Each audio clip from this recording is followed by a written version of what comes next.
Hey y'all, I'm back. So I wanted to do another video. I changed my shirt to make it seem like I'm doing it's a new day. So it's a new day, y'all. So I wanted to talk about this. I have a few things on my mind today, so I want to share it. I just want to share in real time. So today we're going to talk about your planetary rulers, and we're going to look at it from your ascendant's point of view. Now, your ascendant is important. Your rising sign is important because it's the first thing people see when you walk in the room. It's how you initiate one-on-one dynamics. It's your outer shell. Strong importance here. And also knowing your chart ruler lets you know how you really embody this outer shell. So everyone that's with me, pull out your chart and look at your chart ruler. Are you what is your rising sign? Are you an Aries, Taurus, Gemini, Cancer, Leo, Virgo, Libra, Scorpio, Sagittarius, Capricorn, or Aquarius, Pisces rising? Now, when you know your rising sign, that is not the only thing you should look at. Like example, I'm a Leo rising. That doesn't mean I'm always going to come off super confident, super centered, super sunlight, super performative. Not always, because I need to see where the ruler is sitting. So example, since I'm a Leo rising, Leo is ruled by the sun. So I would look towards my sun sign to see how I really embody my Leo rising. So let's go down the list.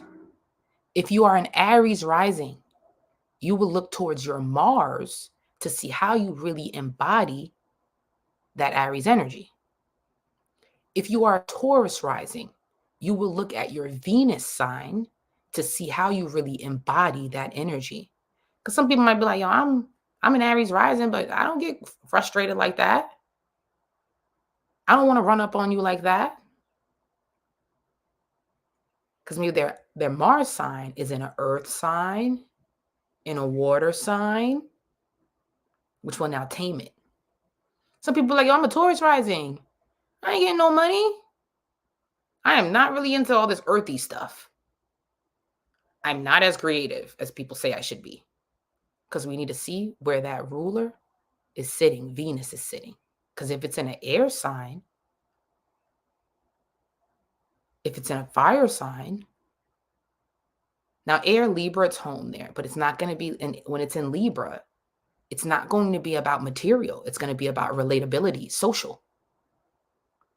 So if you have a Venus in Libra and you're a Taurus rising, you're going to find more of your values in your connections. You're not going to be, Venus is a possessive energy. It rules possessions. So it'll operate better in Earth sign, since it's home there. If you're a Gemini rising, you would look towards your Mercury. But people are like, I'm a Gemini rising. I'm not that talkative. I haven't really moved around like that. I'm a homebody. Maybe your Mercury's in Cancer. Maybe your Mercury's in a water energy, where you're not as communicative. You need to emotionally feel it. You need to emotionally process it before you talk. Maybe it's in Earth. In order for you to communicate, you got to make sure it's practical. It has common sense. So you're not that much talkative. You need to really center, okay, what am I really talking about before I talk to someone? If your rising is in Cancer, you'll look towards the moon. If your rising is in Leo, you'll look towards the sun. If your rising is in Virgo, you'll look towards Mercury. If your rising is in Libra, you'll look towards Venus. If your rising is in Scorpio, you'll look towards Mars and Pluto, mostly Pluto. But Pluto is generational, so Pluto can be in one sign for like so many years. Like the millennials, it starts from early 80s to the mid 90s. If you're looking at Sagittarius, if you have a Sagittarius rising, you'll look at Jupiter. If you have a Capricorn rising, you'll look at Saturn. If you have an Aquarius rising, you'll look at Uranus, yes, but remember Uranus is a long transit. It can go from 7 to 27 years. So Uranus, you'll look at Saturn as well. I mean, for Aquarius, you'll look at Saturn as well.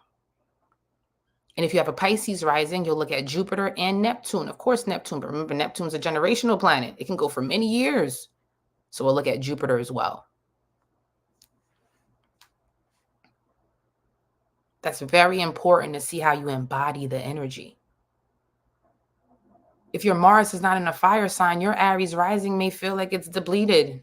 It doesn't give that much force. Hey, AB, how you doing, babe? What's up? Thank you for being here with me. Thank you guys for being here with me. If you have a Venus rising, look towards if you have a Venus rising, let it be Taurus or Libra. Look towards that, your Venus sign, to see where it sits. Is it comfortable? Does it like it here? Check, not only checking the sign, but check the house. Does this planet like the house that it's sitting in? That can help you so much in understanding how you walk into a room. I'm a Leo rising, but I'm a Scorpio sun. It's squares. That's not going to work. That's why I'm so shy sometimes. As much as I get attention and I can bring in a crowd, oh my God, I'm always so calculating sometimes. Like, yo, do they like me? Do they not like me? Oh my God, is this right? Is it not right? Psychological. And also for me to perform something and showcase something, it would have to be Mars or Platonic. So the only time I really do videos or I really showcase things if I've done intense research in it or if I'm so passionate and obsessed with it. Hey, Brittany, how you doing? Hey, Tina.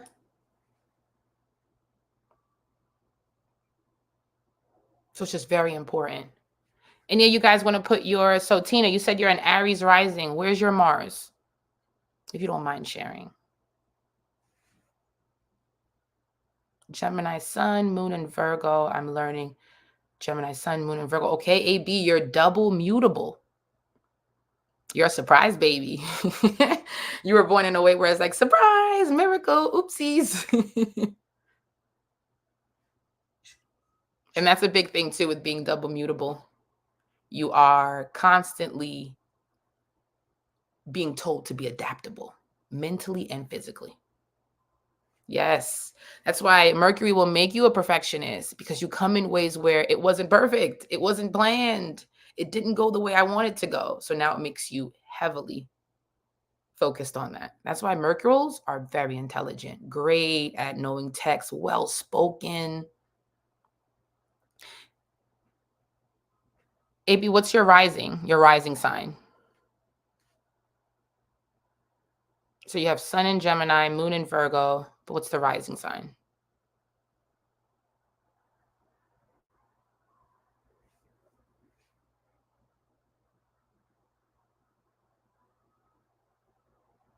I'll wait till that comes up.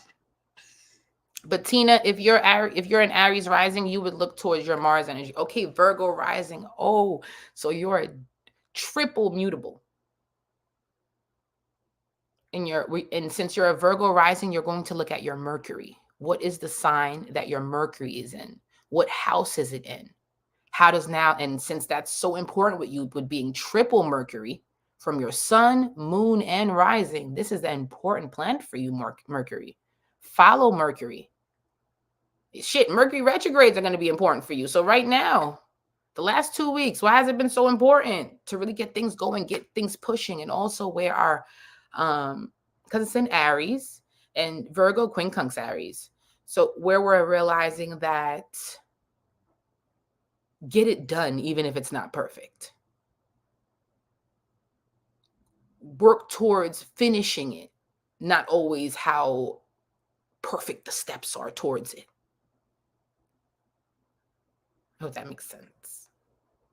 But Mercury is important for you.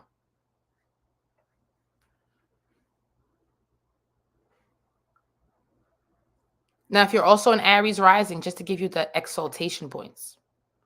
If you're also an Aries rising, where you will feel the highest, where you will find more of your highest ability, your highest expression will be the sun.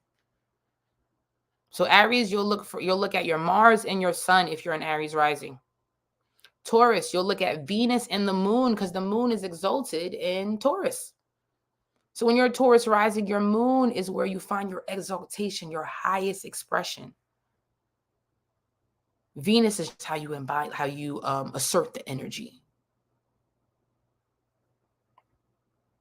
Gemini, you'll look towards Mercury. But if you want to find your highest expression, you'll look towards your North Node. Even in Vedic astrology, Sagittarius and Gemini is very important when it comes to exaltations to Ketu and Rahu, which is North Node and South Node. If you're a Cancer rising, we'll look towards the moon to see how we initiate this energy. But if you want to find your highest expression,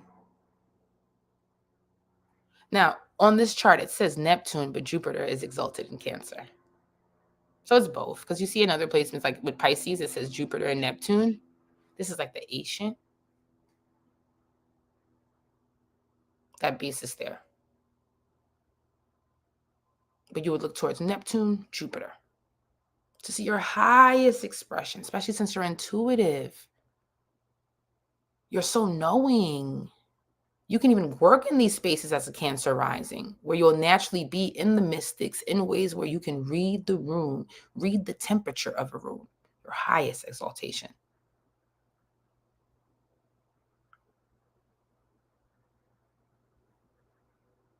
Leo rising, you'll look at the sun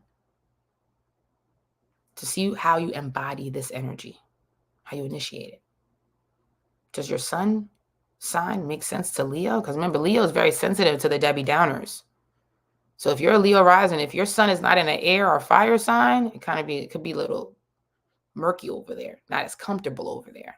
Because Leo's like, see me. But earth signs and water signs are like, no, I don't want you to see me. You might see me in my house.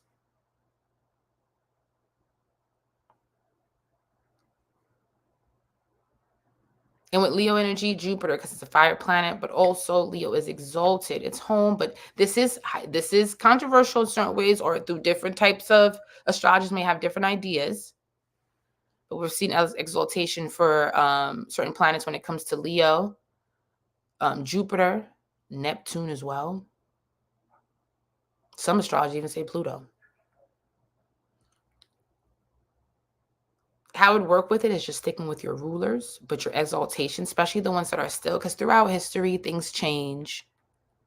And as we get into Neptune, Uranus, Pluto, those become more hypothetical, because if we go to Vedic astrology, they don't even consider these planets.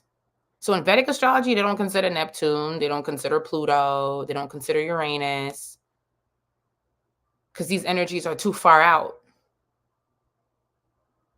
They transit too long for it to be personal. Personal planets are the ones that transit 3 years less. The sun, 30 days. The moon, 2.5 days. Mercury, 2 to 3 weeks. Venus, month. Mars, 2 months. Jupiter, a year. Saturn, 2.5 years. Those are going to be more your personal planets. As we get into Uranus, Pluto, Neptune, this can go from 7 to 27 years. It doesn't become personal anymore. Virgo, if you are Virgo rising, you will look towards Mercury. How's Mercury sitting? Is it cool? Because people are like, Gemini, so smart, talkative, and then you'll have Gemini energy, and you're like, not really.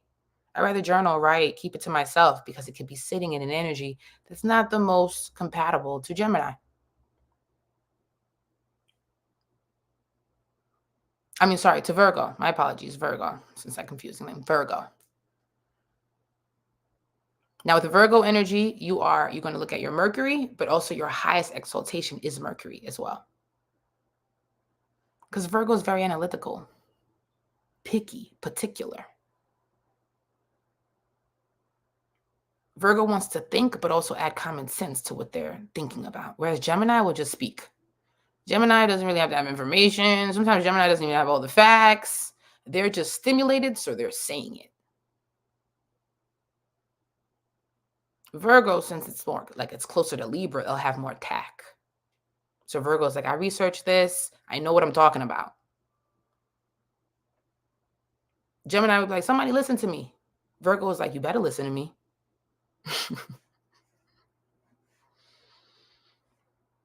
Libra. So back to the energy with Libra energy. You would look at Venus. Where's your Venus sitting? Because some people say Libra's social. Like Libra energy is social, attractive, relatable. But if you have a Venus in a sign that is not air or fire, it might not work for you. It might not be. Your Libra energy won't operate in that way. Let's say you have a Venus in like Scorpio. You'll only talk to the people that you share money with, share fluids with, live underneath your roof. You are connected to them that way. Or you only find relatability when it's that deep and have depth for you in that way.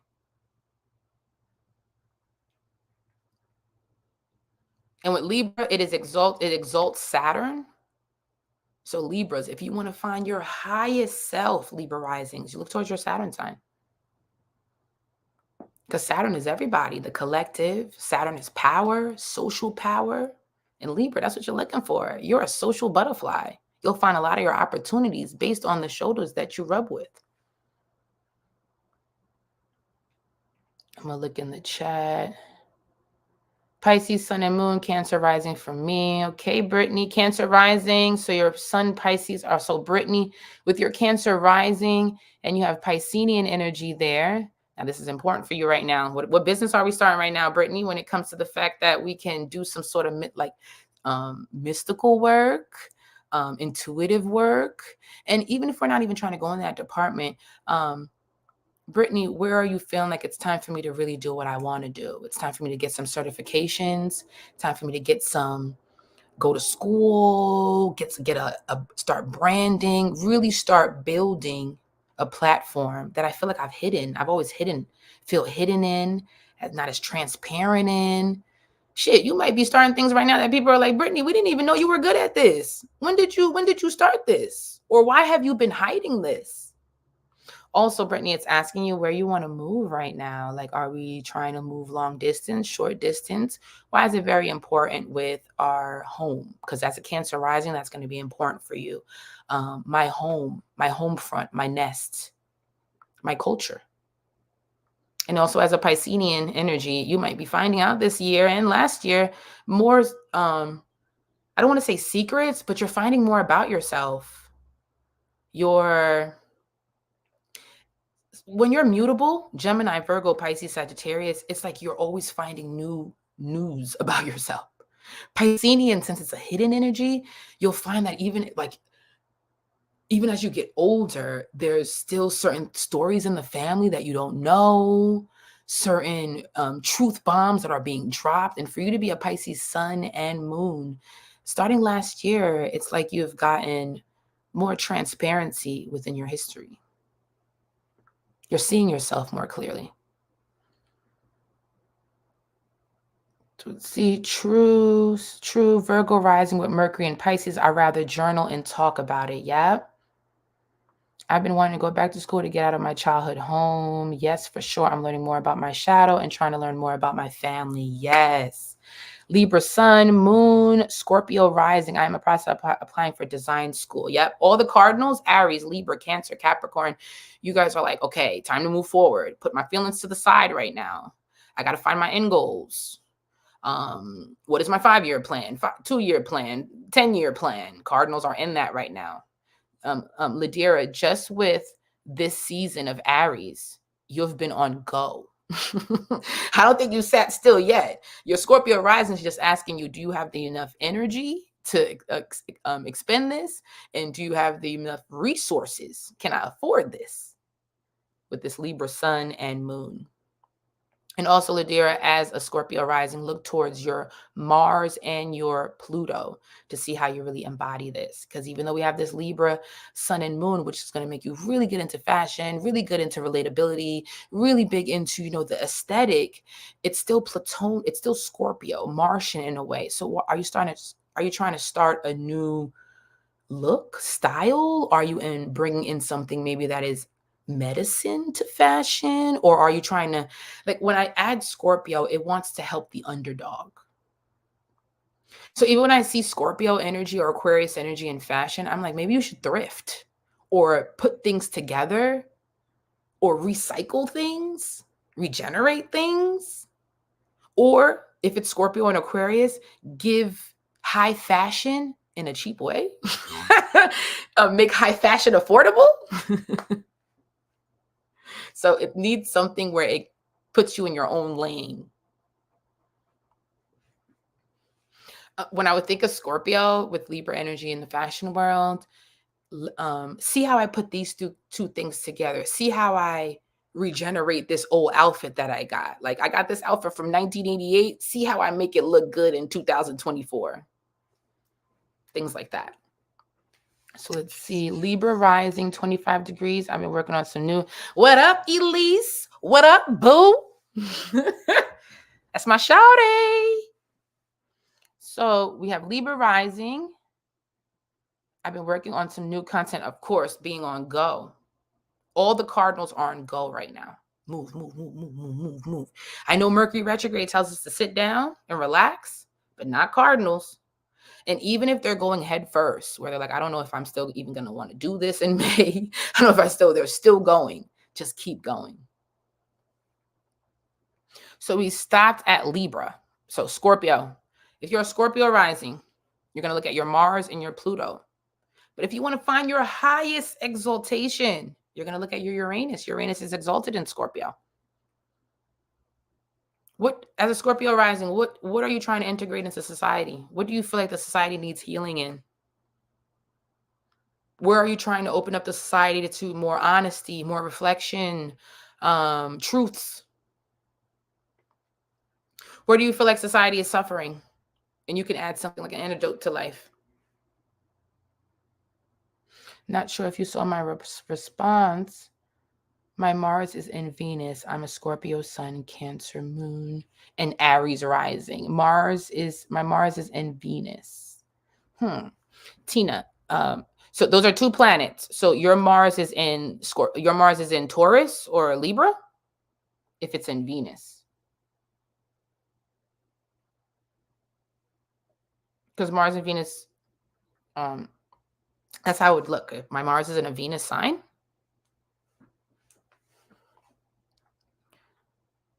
Sagittarius. So you'll let me know in the chat, Tina, what sign your Mars is in. Let me see. Let me scroll up. Maybe put it up there already. Let me see what's going on up here. Okay. Even though I'm like growing up in 90s, 2000s, baby, I'm not technology savvy. So Tina, so I don't want to scroll up and end the whole live. So Tina, you just put in your Mars. You said your Mars is in Venus. So I want to know what your Mars is in for Aries rising. All right, with Sagittarius, Umi, you're really that girl. Thank you, baby. I appreciate you too. Thank you for your confirmations. Now with Sagittarius, if you're a Sagittarius rising, again, we're going to look at Jupiter.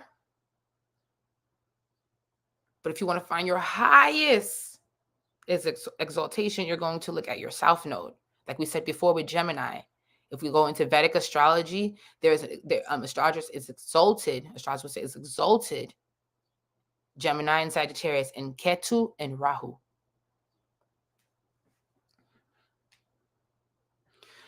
Because some people might be like, all right, I'm a Sagittarius rising. I didn't move anywhere. I've never been anywhere. I've stayed right here in my city. Sagittarius is also a higher education placement. So I didn't really graduate. I didn't really go to secondary school. I didn't really go to postgraduate school. Sagittarius is like, I'm not really into spirituality or belief systems. Look to see where their Jupiter is. Look to see where your Jupiter is to see why you feel that way. Is your Jupiter an earth sign or a water sign? That can make you feel conflicted with your belief systems, with your way of communicating your belief systems, which can make you feel conflicted in being able to expand your horizons.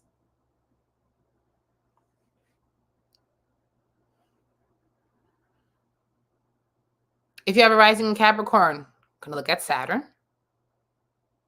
But if you want to find your highest exaltation, you're going to look at Mars. Mars is exalted in Capricorn.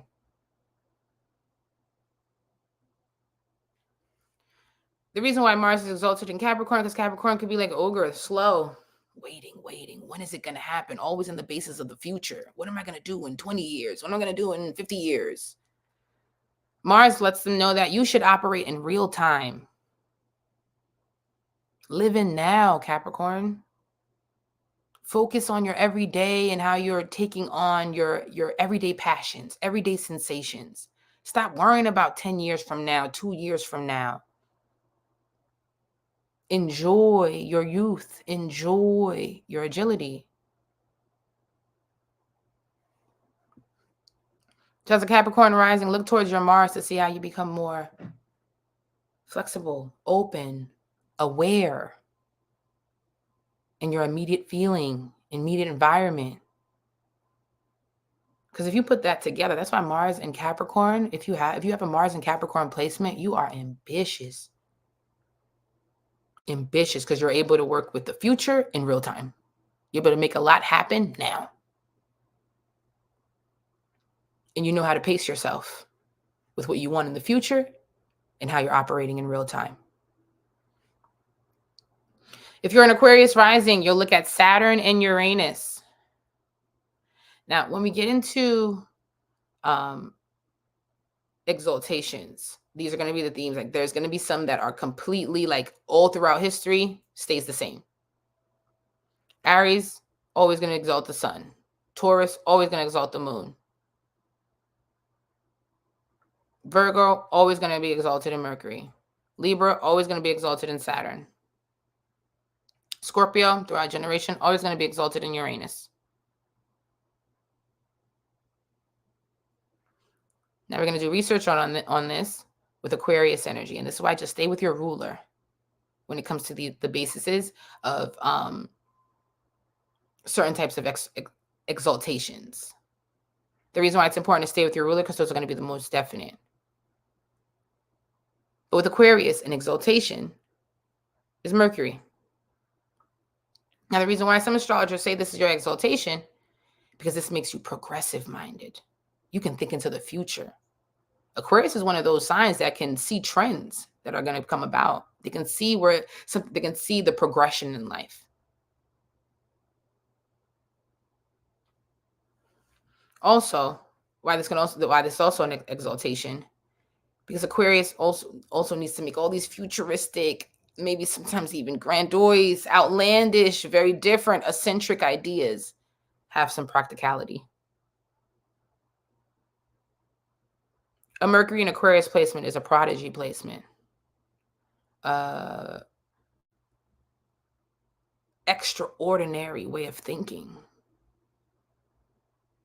This would be a great placement to be in tech, to be in just the ways of how the future will be functioning, a trendsetter. Pisces, now this one that's going to stay stable as well because Venus is exalted in Pisces. If you're a Pisces rising, like we were speaking before, you're going to look at your Jupiter and Neptune. Neptune is wide, so your Jupiter. And if you want to find your highest exaltation, you're going to look at Venus. Why does Venus love Pisces? Because Pisces is unconditional love, full acceptance, bliss, and Venus loves it there. When Venus is in Taurus, it's like, if I don't have anything, am I worth anything? Tauruses can feel it that way. If I don't got money, if I don't have substances, if I don't have things, do I feel like I'm worthy? Libra will feel like, if I don't have the right partnerships, if I don't have the right social circles, do I feel like I'm worthy? Pisces is an energy that's isolated, secluded, hidden, working on reflecting, like a reflective energy. So when Venus comes here, it's about really expressing, accepting, your identity, your truest self, self-love, unconditional love for self, for others. I can get whatever I want. I am deserving. God's will. You'll find that with people who have Venus in Pisces, how inspiring they are, naturally gifted they are. This is a great placement for those who are like really good singers. Gifted, just naturally gifted. But if you have a Pisces rising, look towards your Venus, and that will be your highest exaltation, highest expression. So Tina, my Mars is in Scorpio. So my Mars is in Scorpio, and I know you said before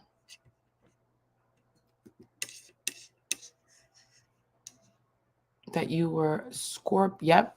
Not sure my response. My Mars is in Virgo. I'm a Scorpio sun and Cancer moon. And your rising is in Aries. Okay.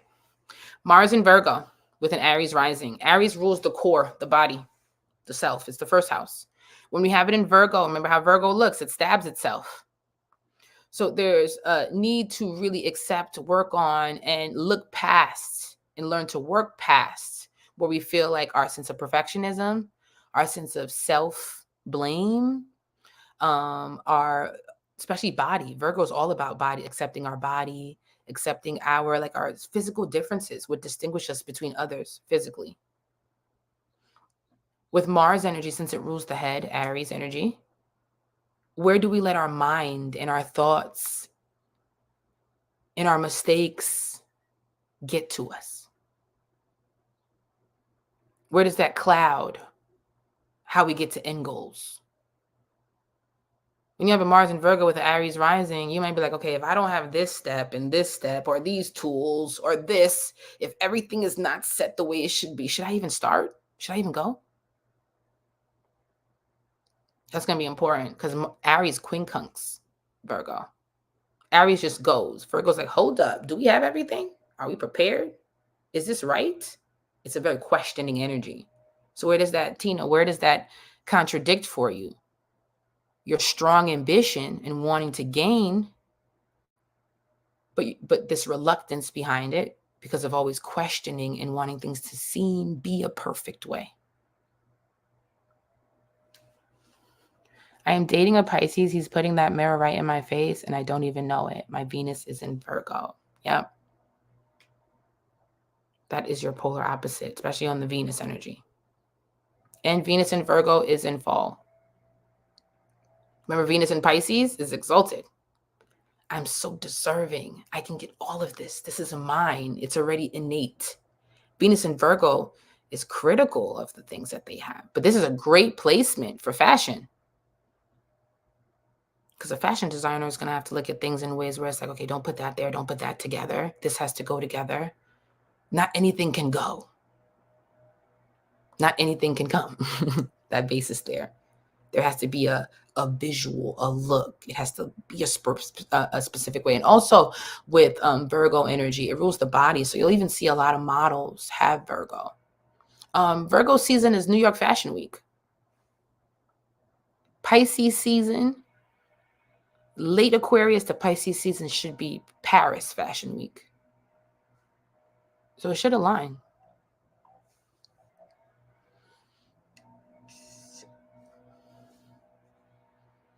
So I just wanted to center this with you guys.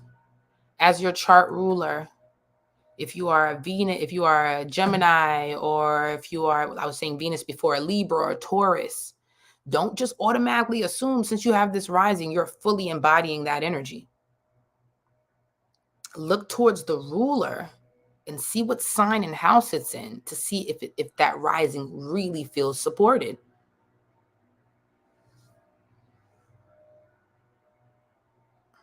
Ladira, damn, this is why me and him don't communicate. Well, with communication, look to see where your Mercury is.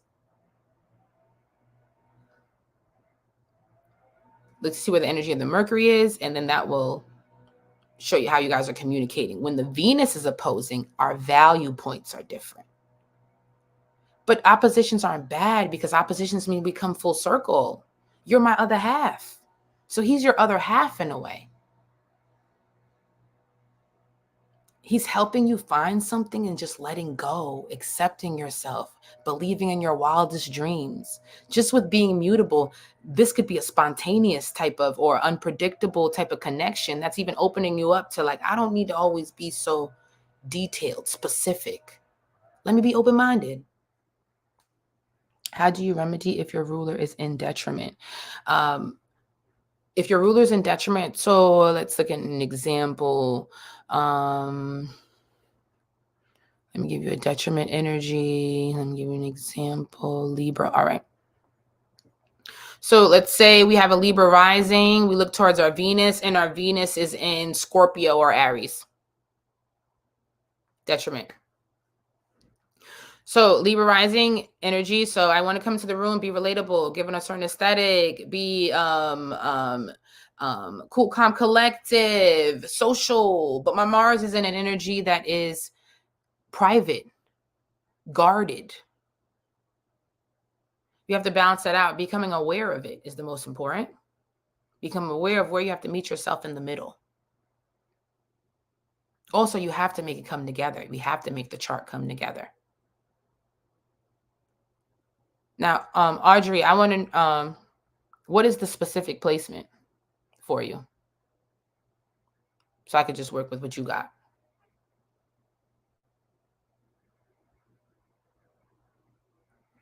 What's your rising and the sign that the planet it's in to make it detriment?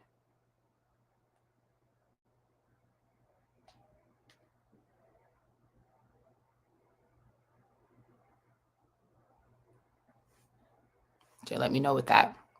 But if you're rising sign, so Virgo, rising, Pisces, Mercury retrograde. Okay. Now we're going to remedy that. We're going to have to meet ourselves in the middle. When I come into the room, Virgo energy, I'm still curious, inquisitive, researching, analyzing, but it's in a Piscean way. So I'm someone that has to reflect on it. I can't always trust what I immediately see.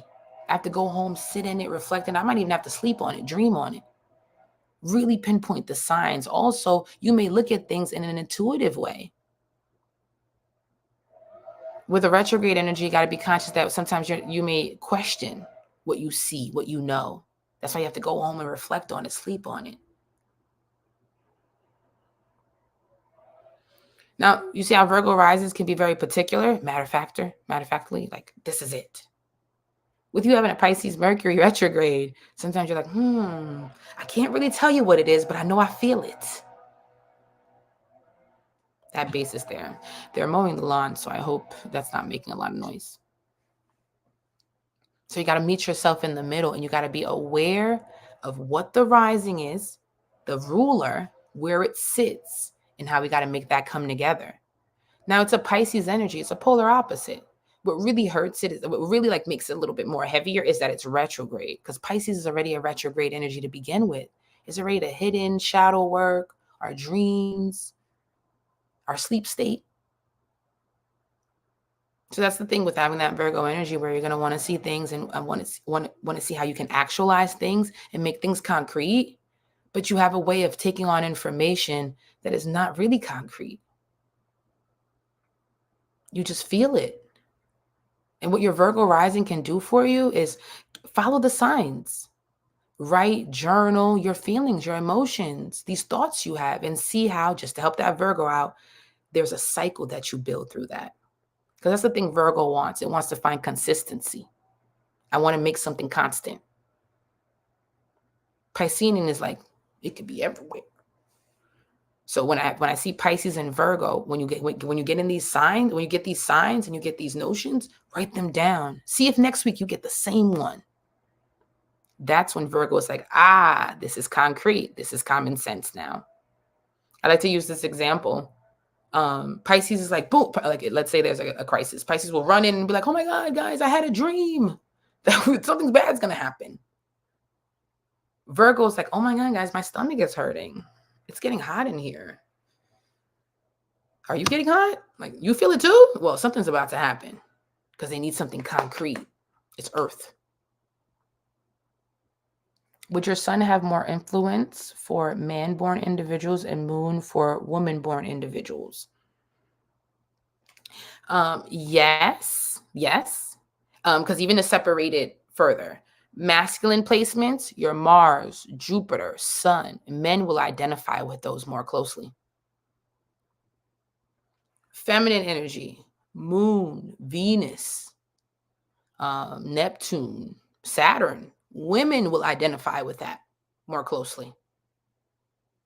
The androgynous signs are Uranus, Mercury, Uranus and Mercury. Because Mercury is the mind, how we communicate. That doesn't really need a gender.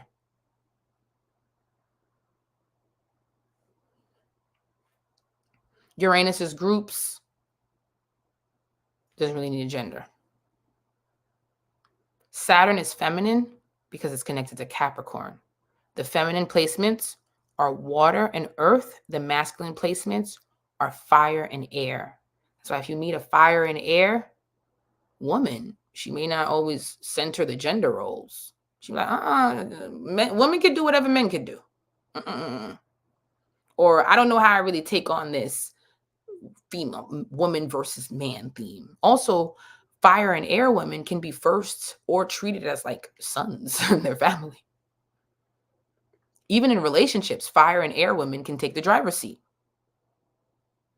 and maybe attract more sensitive men. Now, men who have water and earth, they're more sensitive men.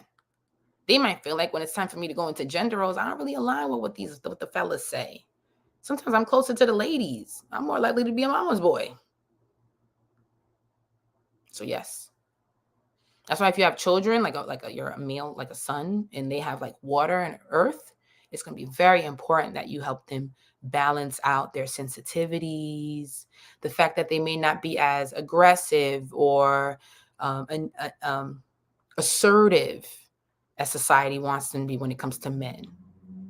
And with women who are women who are air and fire, when I say women, speaking of children, it's going to be important that you let these like little girls know that, because they could be like tomboys. They could feel like, they're not always like, in that feminine energy that they're being pushed towards.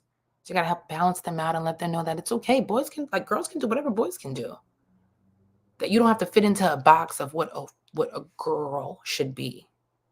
Plus, in both spaces, they'll both be gender fluid. So you're right with moon and sun. Sun will have more influence on men. Moon will have more influence on women. And even if you put in the chart, if you have sun dominance, you'll have more influence. As a woman, you'll have more influence. You'll feel like you have just more of this influence with men. And if you are a moon dominant man, you'll feel like you have more of a connection with women, home, vulnerability in your life. That is true. Good question, Moon Mark. That was a good one. So yes, guys, this is just what I wanted to share with you. What is your chart ruler? The sign your rising is in. And then look towards the planet and see what sign that's in.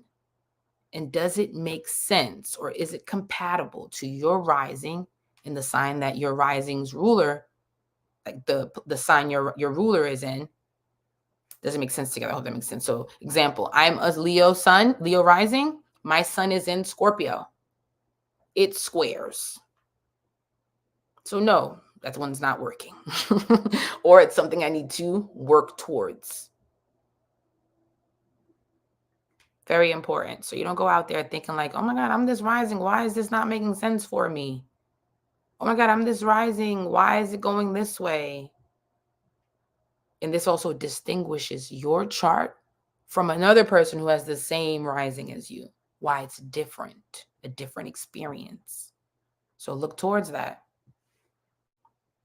Gemini rising with Mercury conjunct Cancer sun. Like, see, Gemini rising. Mercury is in a water sign. The rising is in an air sign. Going to be a little uncomfortable here. Now, what lifts it up is the sun, because the sun energy the sun energy is close to Mercury. Sun is close to Mercury, so it'll lift it. But it's still, oh, look at that. Now, Cancer Sun with a moon in Gemini. So with this type of configuration, what I think versus what I feel. Also with this type of configuration, because Cancer energy is ancestral, how I've had to realize how my family thinks is not how I think. With this type of placement, it would be best to move from your hometown. It would be best to go into spaces where you open up the horizons for your family, because you're going to end up being the teacher, the guide for your family, the translator for your family. And this can throw you off as a Gemini energy, because you're like, okay, who do I relate to? Because I always have to be the teacher, or I always have to be the one that's like, don't say it like that. That's not the right way to do it. This is the right way, like the clerical work for the family. The editing, like the fixer. So that's just going to be the basis too with having this type of placement.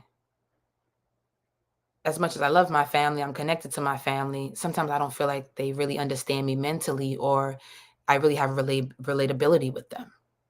So this is a placement that's going to really ask you to move from home. But the beautiful part of that, this placement, is going to ask you to at least get a like a hometown, like a house in your hometown, maybe like a summer house. You might really feel that at some point in your life. Like you want to at least have some stopping grounds in your hometown. Doesn't mean you got to stay there and live there. Maybe a family house, a cousin's house. This Gemini rules their cousins, first friends, their immediate siblings. This is even susceptible for a sibling or a family member to come live with you, or you end up living with them.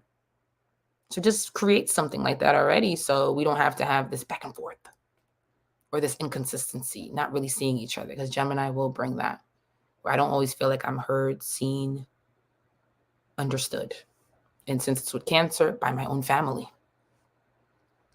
Mercury and Mars in Scorpio. What does that mean for my Scorpio rising? Ooh, this is a pusher. You got Mercury here, and we have Scorpio. We have Mercury and Mars. Now, if we separate everything and we put Mars and Mercury together, this can get a little bit intense because you put a pressure on your mind. Mercury is a little clumsy, like a Mercury retrograde. And then Mars can get clumsy too because it's impulsive. So with this placement, while it makes you great at what you do, have a natural like gift where you can like zone in. Like this gives you laser focus, especially if you're obsessed with it, Scorpio. But where does it become like one track minded?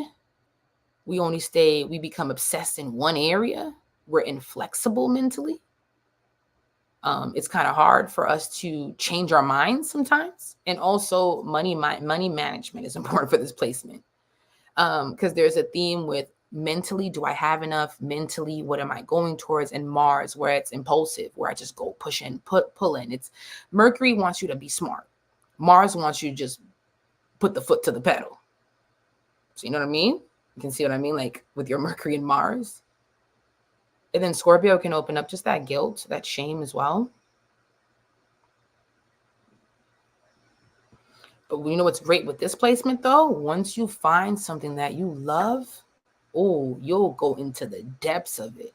You want to know the ins and out of it. You want to get the most information you can get to build this.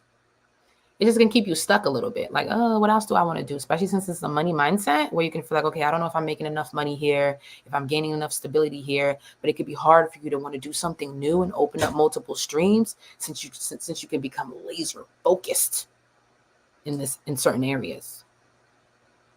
Fixed. You have a fixed mind, which is great because that means you're able to build things through. But are you able to let it go if it's not working?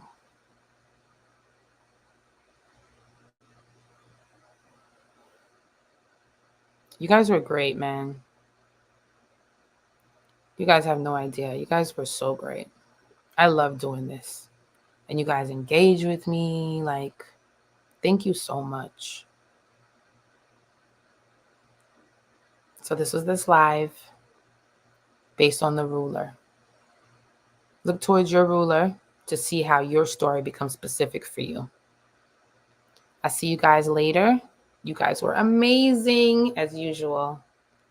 See you guys on the other side. Bye, everyone. Thank you for the questions and everything. Thank you for picking my brain. I love when I get sessions, or I go on like lives and I get my brain picked. I'm like, okay, shoot, okay. Thank you for making me think. So I appreciate y'all. See y'all later. Have a great, great weekend, everybody.